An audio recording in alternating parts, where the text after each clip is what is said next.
C'est juste ça, on se retrouve pour une nouvelle vidéo Lego. Aujourd'hui, théorie Ninjago Dragon Rising. Et bien voilà, nouvelle théorie du mois. Aujourd'hui, je vais vous présenter diverses idées, encore une fois, sur un sujet de Ninjago.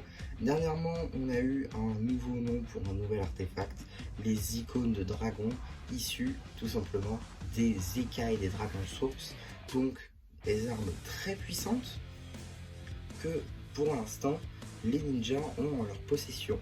Mais une icône de dragon, est-ce que finalement on n'en aurait pas déjà vu certaines dans le passé de Ninjago? C'est donc aujourd'hui ce que je vais vous présenter avec diverses idées euh, plus ou moins plausibles. On va commencer tout d'abord avec l'armure du dragon. Alors quand je dis l'armure du dragon, je pense évidemment à la saison 9 avec donc le Master Dragon, donc Maître Wu, qui donc revêtit l'armure de son père, le premier maître du Spinjitzu, avec l'épée qu'Iron Baron avait volée plus tôt dans la série. Et moi c'est surtout sur cette épée que je vais m'arrêter. Dans la saison 9, on nous explique que l'épée vient tout droit d'un os de Firstborn. On nous explique aussi dans Ninjago Dragon Rising saison 2, surtout en partie 2, que les icônes de dragon viennent des écailles de dragon. Mais est-ce que ça vient que des écailles de dragon ou alors ça peut venir de toute autre partie du corps? Par exemple, un os. Pour moi, l'épée de l'armure du dragon est une Dragon Icon. Pourquoi pas? Et grâce au leak de la partie 2 de Ninjago Dragon Rising saison 3, on peut imaginer qu'à la manière de l'Arc Dragon of Focus, qui est donc un messager dans les dragons sources, le dragon source de la concentration, on peut imaginer que Firstborn est l'une des messagères d'un dragon source auquel l'épée fait référence. Ensuite, nous avons les cœurs de dragon. On sait que c'est le premier maître du Spinjitzu qui est allé demander aux dragons sources eux-mêmes de donner son énergie pour créer les cœurs de dragon.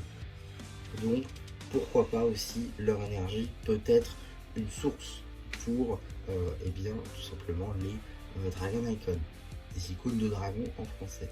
Je sais plus si je l'ai dit.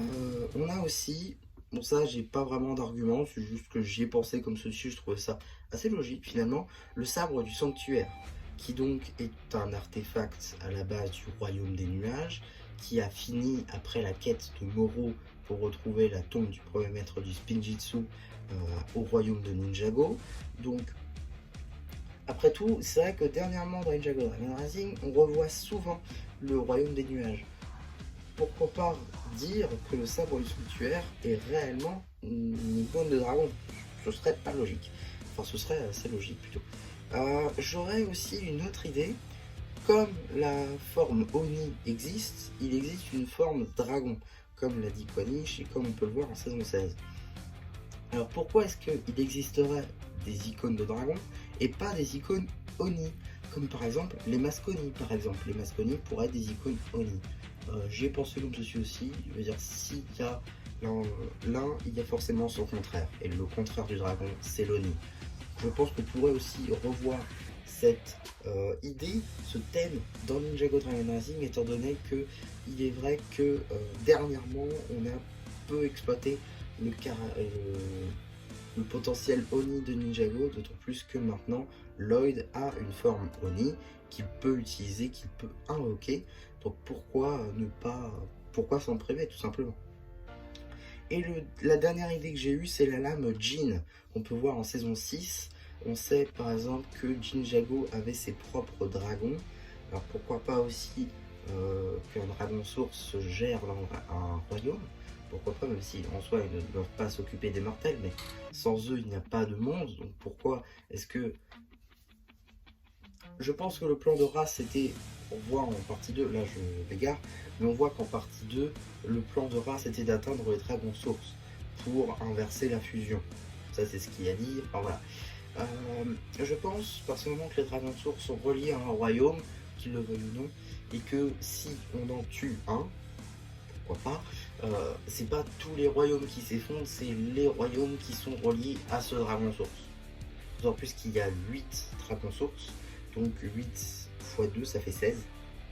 Donc voilà, je pense que ce serait plus logique de faire ça, pourquoi pas, hein, après tout.